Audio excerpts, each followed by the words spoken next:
প্রতিটি মানুষের উচিত ঘুমানোর আগে 4টি কাজ করে ঘুমানো। বিশেষ করে আমরা যারা মুসলমান আছি অবশ্যই এই 4টি কাজ করব। নাম্বার 1, এক নাম্বার হচ্ছে আমরা অজু করে ঘুমানোর চেষ্টা করব। আমরা কিন্তু অনেকে অজু করি না। অজু করে ঘুমালে আল্লাহ তাআলা একজন ফেরেশতা তার জন্য নিযুক্ত করেন। এই ফেরেশতা সারা রাত ধরে তার জন্য দোয়া করেন এবং ওই ফেরেশতা তাকে প্রটেক্ট করেন, হেফাজত করেন। দুনিয়ার কোনো শক্তি তাকে কোনো ক্ষতি করতে পারে না। তাহলে 1 নাম্বার হচ্ছে আমরা অজু করে ঘুমাবো। 2 নাম্বার হচ্ছে আমরা আয়াতুল কুরসি পাঠ করব। আয়াতুল কুরসির ভিতরে অনেক ফজিলত আছে।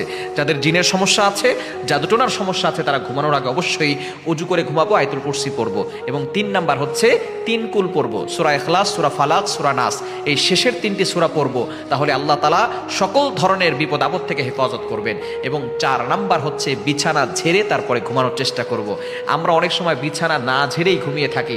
নবীজি সাল্লাল্লাহু আলাইহি সাল্লাম কেমন নবী ছিলেন, তার উম্মতদেরকে এটাও শিক্ষা দিয়েছেন, তুমি ঘুমানোর আগে বিছানাটা ঝেড়ে ঘুমাও। কারণ এই বিছানার উপরে সাপ থাকতে পারে, বিচ্ছু থাকতে পারে, ছোট করে কোনো খাতার নিচে অথবা কম্বলের নিচে অথবা বালিশের নিচে কোনো বিচ্ছু থাকতে পারে, যেটা আপনাকে ক্ষতি করতে পারে।